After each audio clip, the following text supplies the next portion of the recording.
Srila Prabhupada ki Nitai Gaur Premanande. Om Namo Bhagavate Vasudevaya. Om Namo Bhagavate Vasudevaya. Om Namo Bhagavate Vasudevaya. Narayanam Namaskrityam Naram Chaiva Narottamam Devim Saraswatim Vyasam Tato Jayamudiraye Nashtaprayeshu Abhadreshu Nityam Bhagavata Sevaya Bhagavati Uttama Shloke Bhaktir Bhavati Naisthiki. Reading from Srimad Bhagavatam, Canto 1, Chapter 11, entitled Lord Krishna's Entrance into Dwarka, text number 1. Suta Uvacha Suta Uvacha Anartan Anartan Saha Saha Upavrajya Upavrajya Svriddhan Svriddhan Janapadan Janapadan Swakan Swakan Dadmo Dadmo Daravaram Daravaram Tesham Tesham Vishadam Vishadam Shamayan Shamayan Iva Iva Suta Uvacha Anaratansa Upavrajya Svraddhan Janapadan Swakan Dadmo Daravaram Tesham Vishadam Shamayan Iva Suta Uvacha Anartansa Upavrajya Svraddhan Janapadan Swakan Dadmo Daravaram Tesham Vishadam Shamayan Iva.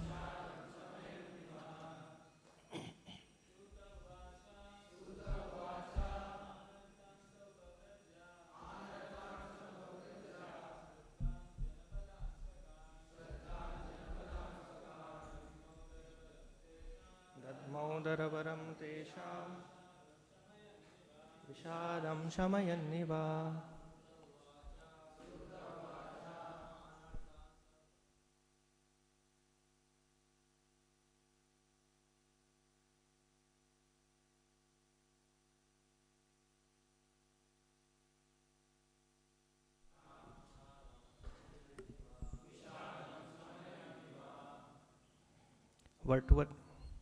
What meaning?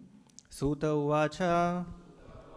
Sut Goswami said, Anartan, the country known as Anartan, Dwaraka, Saha, he, Upavrajya, reaching the border of, Svriddhan, most prosperous, Janapadan, city, Swakan, his own, Dadmo, sounded, Daravaram, the auspicious conchal, Panchajanya, Tesham, of them, Vishadam, dejection, Shamayan, pacifying, Iva, smilingly. Translation and purport by His Divine Grace, A.C. Bhaktivedanta Swami Srila Prabhupada. Translation. Suta Goswami said, upon reaching the border of his most prosperous metropolis, known as the country of the Anarthas, Dwaraka, the Lord sounded his auspicious conchal, heralding his arrival and apparently pacifying the dejection of the inhabitants. Please repeat. Suta Goswami said, Upon reaching the border of his most prosperous metropolis, known as the country of Anarthas, Dwaraka, the Lord sounded his auspicious conch shell, heralding his arrival and apparently pacifying rejection of the inhabitants. Purport by Srila Prabhupada. The beloved Lord was away from his own prosperous metropolis of Dwaraka for a considerably long period because of the battle of Kurukshetra, and thus all the inhabitants were overcome with melancholy due to the separation. When the Lord descends on the earth, his eternal associates also come with him, just as the entourage of a king accompanies him.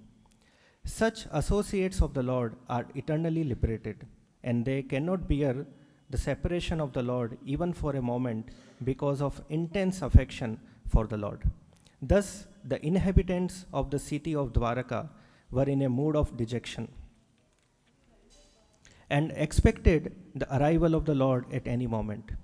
So, the heralding sound also of the auspicious conch shell was very encouraging, and apparently the sound pacified their dejection. They were still more aspirant to see the Lord amongst themselves, and all of them became alert to receive him in the befitting manner. These are the signs of spontaneous love of Godhead.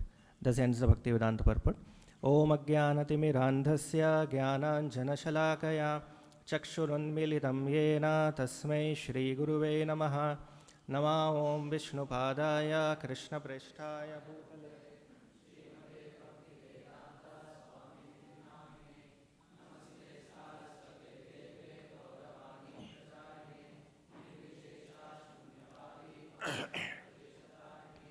Jaya Shri Krishna Chaitanya Prabhu Nityananda Radhara Shrivasadi Gaura Bhakta Vrinda Hare Krishna Krishna Krishna Hare Hare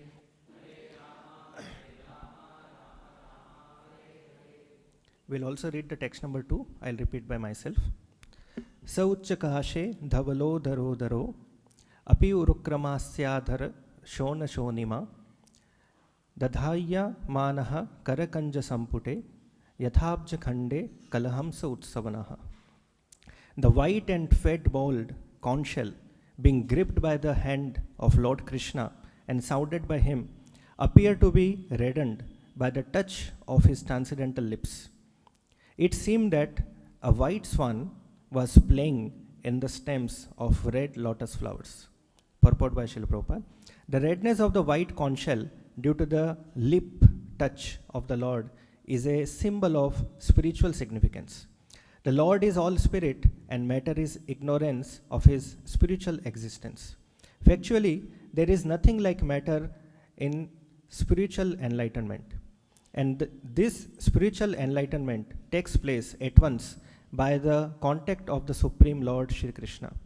The Lord is present in every particle of all existence, and he can manifest his presence in anyone. By ardent love and devotional service of the Lord, or in other words, by spiritual contact with the Lord, everything becomes spiritually reddened like the conch shell in the grip of the Lord.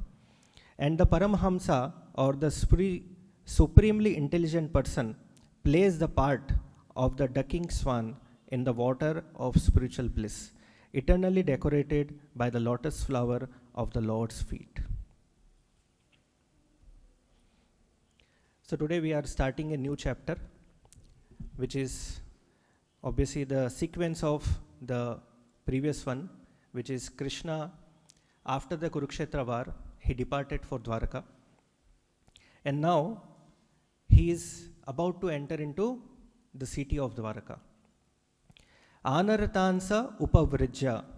Suta Goswami is explaining that Krishna, he reached at the entrance of the Dwaraka, Anartan, which is called as the city of Anarthas. Upavrijya, he has reached at the border. Swaradhan Janapadan Swakan. And this city belongs to whom? This city belongs to the Supreme Lord himself. Janapadan Swakan. It is his own city. And it is Svriddhan. It is very, very prosperous. We'll see in the later shlokas how prosperous the Dwarka city was. Dadmau Daravaram Tesham. And after reaching to the border of Dwaraka, Krishna blew his conch shell. And what is the name of the conch shell? Panchajanya. Vishadam Shamayaniva. And by blowing his conch shell, what he has done? Immediately, all the dejection, the sorrow, the sadness of the Dwarkavasis was gone. So Prabhupada writes in the purport, the beloved Lord was away from his prosperous metropolis of Dwarka for a considerably long period because of the battlefield of Kurukshetra. So Krishna actually had nothing much to do in the battlefield, isn't it? Krishna already took a vow that he is not going to take any weapon.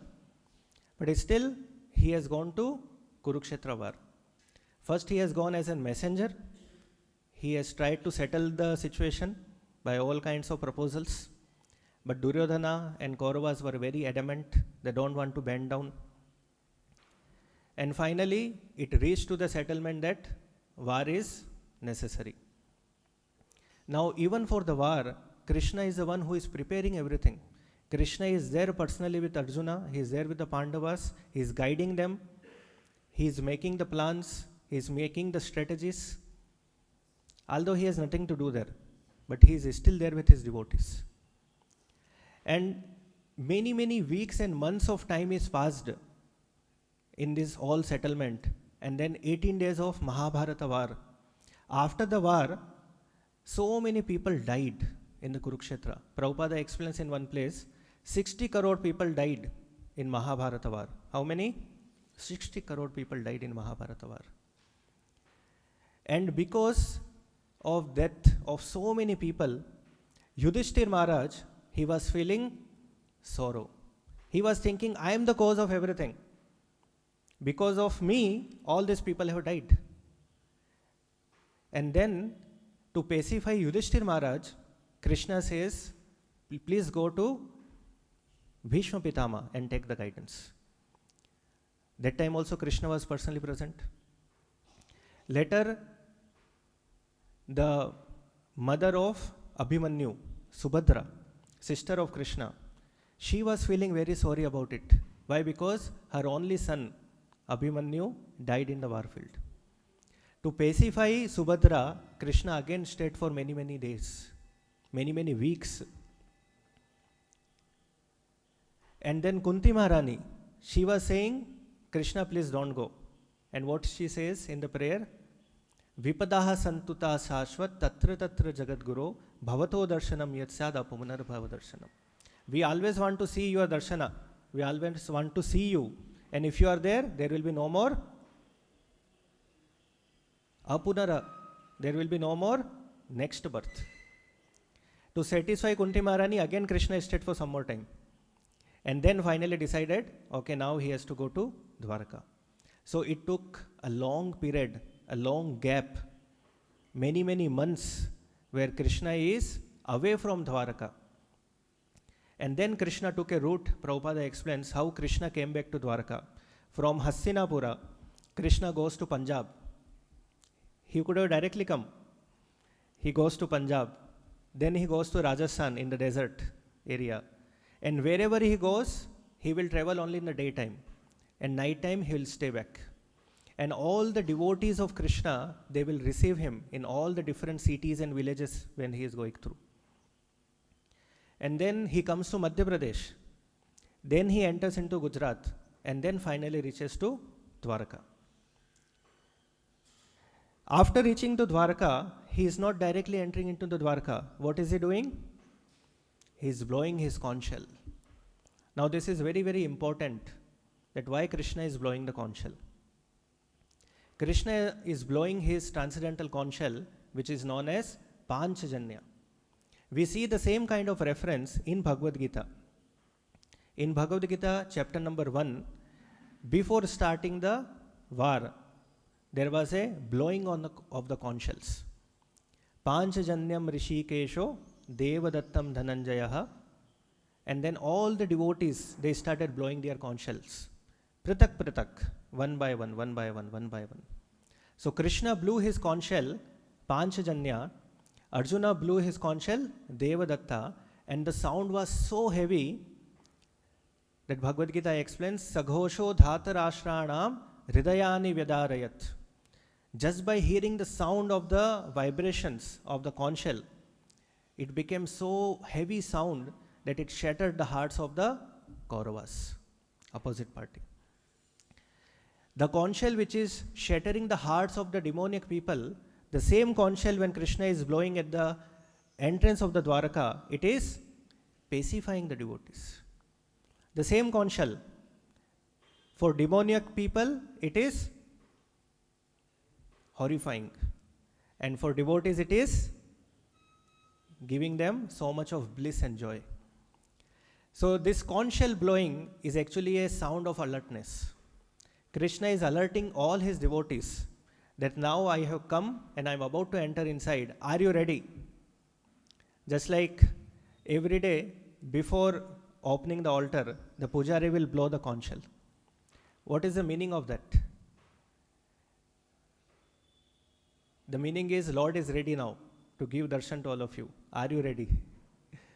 So a devotee becomes alert. We see in the Brahmachari ashram in the morning when 4:30 altar is about to open, Mangala Arati is about to happen. As soon as the first conch shell sound comes, devotees starts running. Why they start running? Because they have the eagerness to see the Lord. Same thing you will see in the Dwaraka. As soon as Krishna blew his conch shell Panchajanya, the sound reaches to the devotees and the devotees becomes alert and they start preparing themselves to receive Krishna. And they were receiving Krishna not just by words, that okay Krishna, you are most welcome, please come. No, not just by words, even by actions. So how Dwarka Vasis, they prepared themselves to receive Krishna will be coming in the later shlokas. Krishna was received with so much of pomp and show. So nicely they received, exactly like how Ramchandra was received in Ayodhya after a long time when he come back. So Dwarka Vasis becomes very much alert. They are ready to receive Krishna. And all their, Prabhupada uses the word melancholy. Melancholy means the long dejection or the long sorrow, the sadness which they were going through in absence of Krishna. Although Krishna is never absent from anyone, especially for his devotees. Krishna is present in his Shabda, Krishna is present in his photo, in his deity, but especially when Krishna is present personally, there is a little more different vibration which the devotees they feel in Krishna's personal presence. So because Krishna was not personally present, the devotees were going through so much of sorrow, so much of sadness, dejection. And as soon as they understand that Krishna has come, they immediately becomes very peaceful. It's a very pacifying sound. The same thing happens in our life. We may be going through so much of sorrow, dejection, anxieties, depression in our life, but as soon as we chant Hare Krishna Mahamantra, which is non-different from Krishna, immediately our mind becomes very peaceful. Krishna is non-different from his deities, Krishna is non-different from his vibrations. And as soon as a person chants Hare Krishna Mantra, he feels the same kind of happiness and satisfaction as Dwarka Vasis were feeling in the personal presence of the Lord. And why Dwarka Vasis are feeling the absence of the Lord? Because they are going through something called as Vipralambha Seva, Vipralambha Bhava. The mood of separation from the Lord. And this mood of separation from the Lord is actually very, very important for a devotee. One should never become spiritually complacent. It means I am totally satisfied what I am doing. No more required. Both ho gaya. Bas. This is called spiritual complacent. Just like in material world, a person never becomes complacent in achieving success or earning more and more wealth.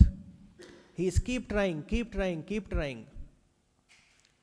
The world's number one, the richest person of the world, Elon Musk, when he becomes the number one richest person in the world, one interviewer comes to him and asks, how do you feel now?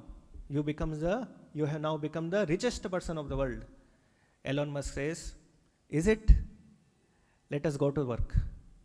What he says? Let us go to work.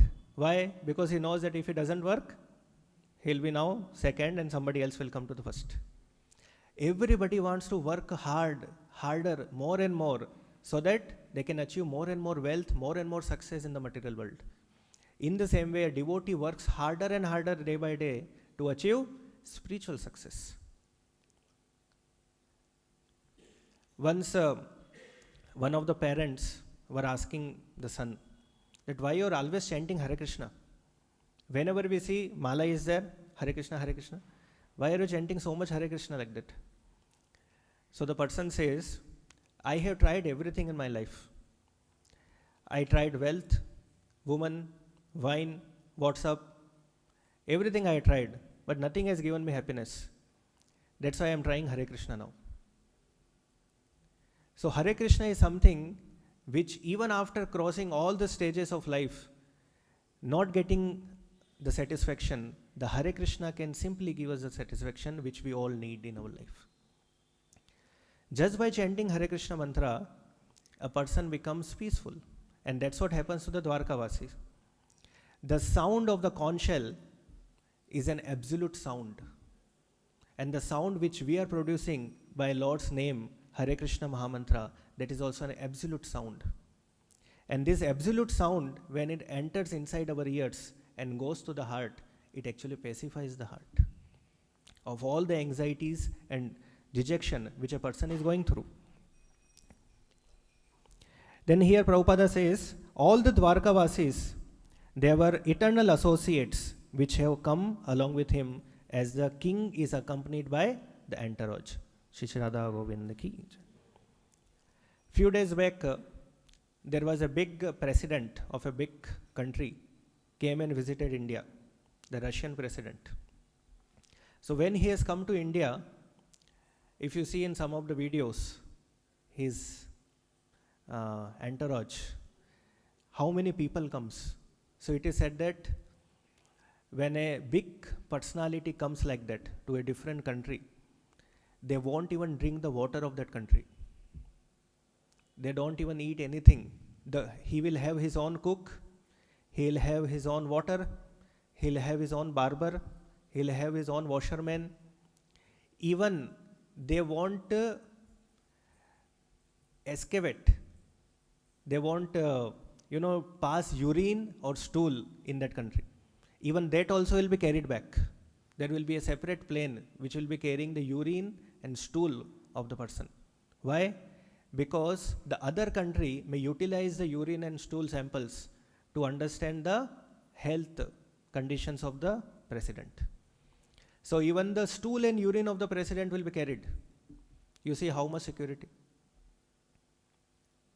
So a big entourage comes, and likewise Krishna, the Supreme Personality of Godhead, who has made and destroyed so many presidents of many, many countries, when he is coming down to the material world, what he does, he also brings all his devotees together. And all these devotees which we see in Vrindavan and the devotees which we see in the Dwarka. So they are called as Nitya Siddha, eternally liberated living entities. And not only eternally living and eternally liberated living entities, there will be also few more living entities which take parts in Krishna's Leela whenever he is descending on the earthly planet to get training to go back to the spiritual world. So in one place Prabhupada says, when a person becomes a pure devotee, he goes to the place where Krishna is personally performing his pastimes. So if Krishna is coming to this particular universe in one particular loka, the devotee who becomes a pure devotee will be sent there in association of the Lord in the material world. He gets more better training. Just like here we are getting trained under the guidance of the pure devotee spiritual master Srila Prabhupada. Once we become the pure devotee, we will be sent in Krishna's personal guidance. And there we'll get trained in how to deal with the Vaishnavas, how to deal with the pure devotees, how to deal with Krishna personally. And after the full training, we'll go to Goloka Vrindavana.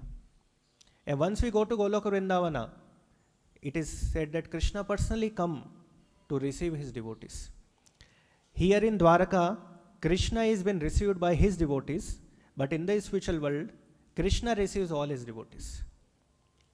And not only Krishna comes along with all his devotees to receive. So when we go to the spiritual world, we'll see Krishna is coming with all the devotees. Even Prabhupada will be there. Prabhupada will be receiving us. We'll take blessings of Prabhupada personally.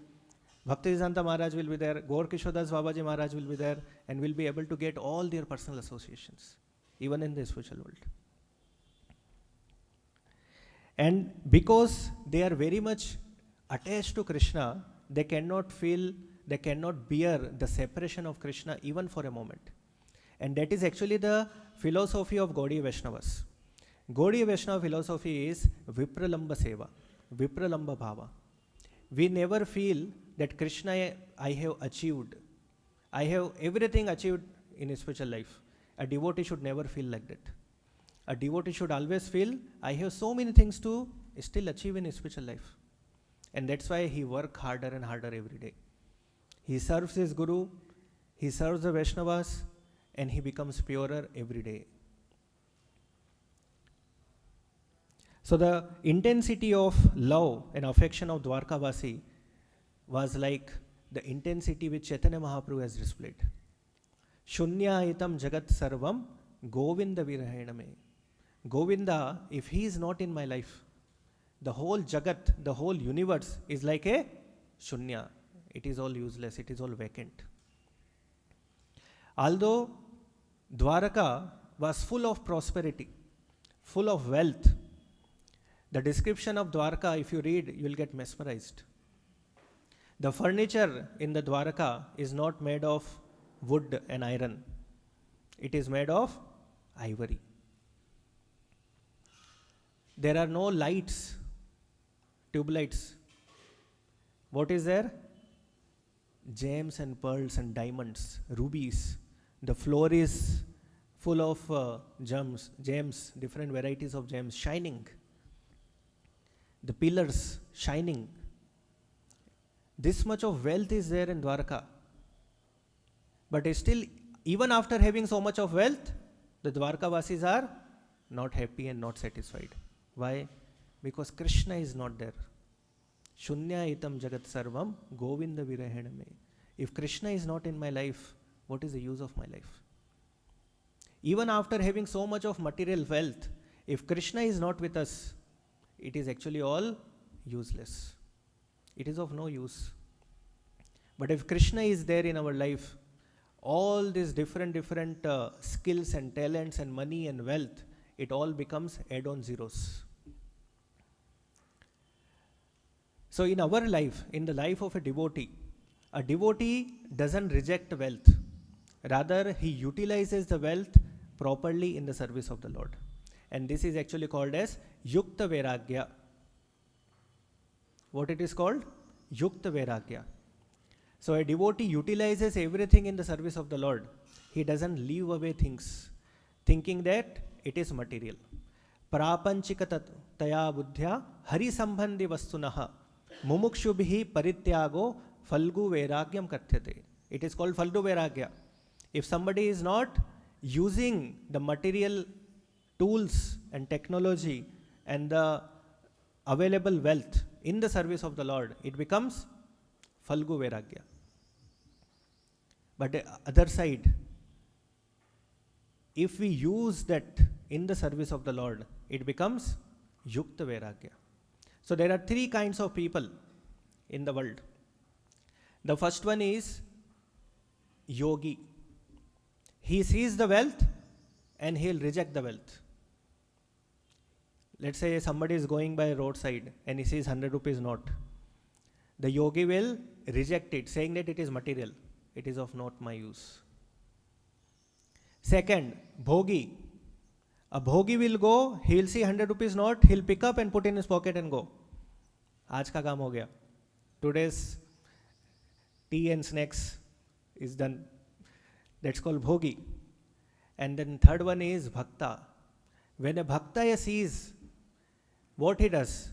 He picks up the wealth and he delivers to the person whom it belongs to. And who is that person? That person is Krishna. So a devotee, he takes everything and then uses in the service of Krishna, and that's why he is called as Yukta Vairagya. This is a principle given in our Gaudiya Vaishnava Sampradaya, that we should utilize everything in the service of the Lord. So much of gold is available in Hyderabad, that gold can be utilized in the service of the Lord by saying, please give, we'll keep in our temple. It becomes Hare Krishna Golden Temple.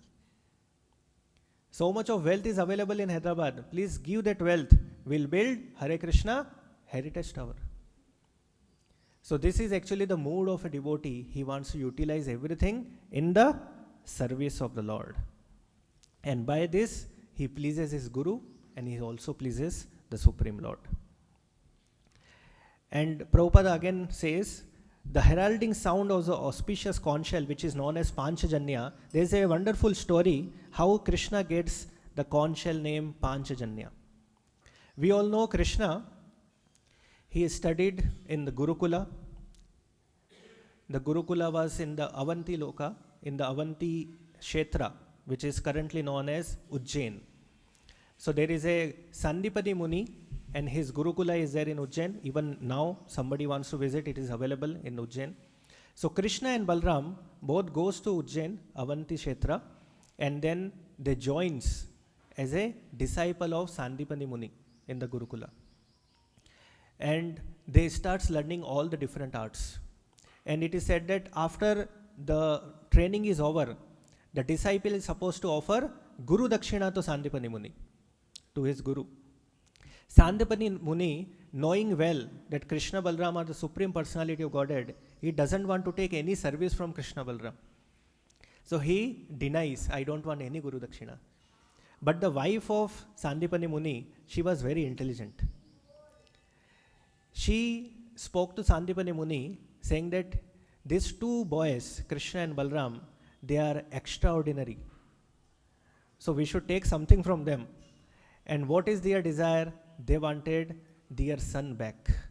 Sandipani Muni's son, he actually passed away when he went to Prabhasha Kshetra. Where is Prabhasha Kshetra? Somnath.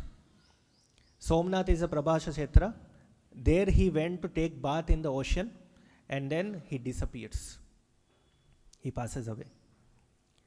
So Sandipani Muni was asked by his wife, why don't you ask for our son? Krishna is very ordinary, is extraordinary personality. He can bring back our son. So Sandipani Muni asked Krishna that can you bring my son back? And Krishna accepts the challenge. In this world, if somebody passes away, somebody dies once, he cannot be brought back to life. But for the Supreme Lord, nothing is impossible. Harer Adbhuta Karmana, the Supreme Lord acts wonderfully. So Krishna goes to the Prabhasha Kshetra, he inquires from the ocean, and then the ocean, the Devata, he appears and he says, I have not taken anything, but there is a demon named Panchajana. The demon Panchajana, he has taken the son of Sandipani Muni. So you please go to him. So Krishna dive into the ocean and goes to the place where this Panchajana demon is staying. So this Panchajana demon, he used to stay inside a shell of a conch. So Krishna goes inside, kills the demon, and he asks, where is the son? He says, I don't know. Krishna kills him. He didn't find the son of Sandipani Muni. And Krishna takes that shell of the demon, with the Panchajana demon, and that's why the shell is known as Panchajanya. Something which belongs to Panchajana is called as Panchajanya. So he takes that conch, and like that he gets a conch named Panchajanya. And then finally, in search of the son of Sandipani Muni, Krishna goes to Yamaloka and he speaks to Yamraj, and Yamraj says, yes, he's died, he's there with me. And then Krishna requested Yamraj, can you give back the son, because I have to give as a Guru Dakshina to my spiritual master, Yamraj gives the son of Sandipani Muni back to Krishna. Krishna takes him to the Gurukul and gives back as a Guru Dakshina to Sandipani Muni. So you can see here how Krishna is exemplary explaining or acting that how Guru has to be satisfied. In all the possible ways, the Guru has to be satisfied. Srila Prabhupada, he has given us very simple things. And he is not asking any big things from us. He is only asking, chant 16 rounds and follow 4 regulatory principles. These 2 things as a Guru Dakshina we have to offer to Krishna, Prabhupada. The disciple who nicely does 16 rounds and 4 regular principle follows, Prabhupada becomes very happy. And he awards all the blessings and success to his disciples. So coming back to the point, Krishna offers the son of Sandipani Muni back to him, and then he goes back to his beloved place which is known as Vrindavan. And now you can see here the spontaneous love of Dwarkavasi is coming out, flowing like a river to receive Krishna into the Dwarka city. In the same way, when we are chanting the Hare Krishna mantra, it is Krishna personally coming. Krishna is personally coming, and the conch blowing is also happening. When we are chanting the Panchatattva mantra, it is like a blowing of the conch which is giving an alert. Now become alert, Krishna is coming. And we have to receive Krishna with that so much of alertness and consciousness. Receive Krishna through the ears and then take him into the heart. And when the devotee invites Krishna into the heart, he becomes very, very peaceful. And by this what happens? When Krishna is touching the conch shell, the second shloka says the conch shell becomes reddened by the touch of Krishna. We see in the shloka, the composition which is known as Damodar Ashtakam by Satyavrata Muni. In the 5th shloka he writes, Muhush chumbitam bimba rakta dharam me. Krishna's lips are like reddish like bimba fruit. So Krishna's lips are very, very reddish. As soon as the white conch shell touches Krishna's lips, even that becomes reddish in color. So material element, when it touches to Krishna, when it is offered to Krishna, even that becomes spiritualized, that becomes Krishnaized. So when we engage any material activities or any material element in the service of the Lord, even that becomes spiritualized. The Pancha Mahabhuta becomes spiritualized.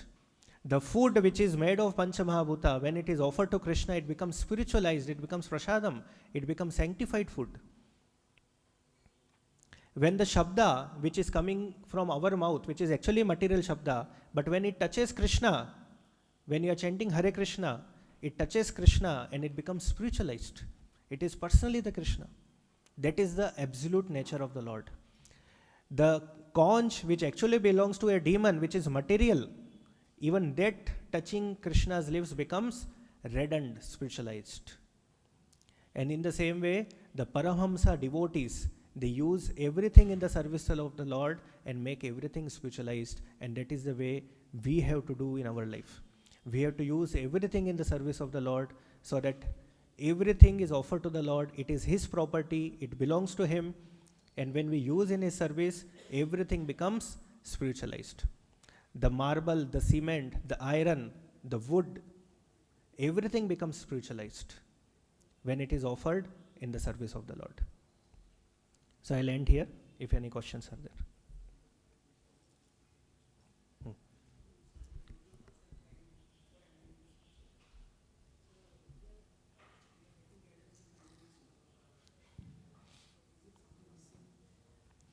Is there any incompleteness in our training?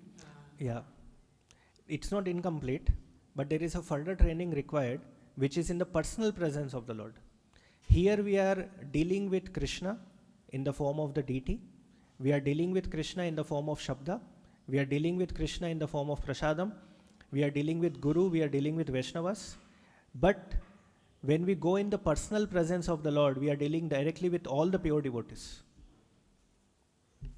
Isn't it? Here we are dealing with our God brothers. It's still very easy. directly dealing with all the pure devotees, directly dealing with Krishna, touching Krishna, the devotee, even if slight materialistic propensities are there, even that also goes away. So 2 steps of training is required always. The first training in the Gurukula, in the presence of the spiritual master along with the Vaishnavas, and the second training is in the personal presence of the Lord with all the pure devotees together. Then the person becomes fully trained in how to deal with Krishna, how to leave all the material propensities, and then Krishna takes him back to home, back to Godhead. Directly if we go, we'll go there and do something else. Isn't it? So that's why full training is required. And we are very fortunate that we have got Srila Prabhupada as our spiritual master, who is training us wonderfully in all these spiritual aspects. And it is very sure that all the devotees will go to Krishna Loka very soon, provided we follow the instructions of the spiritual master.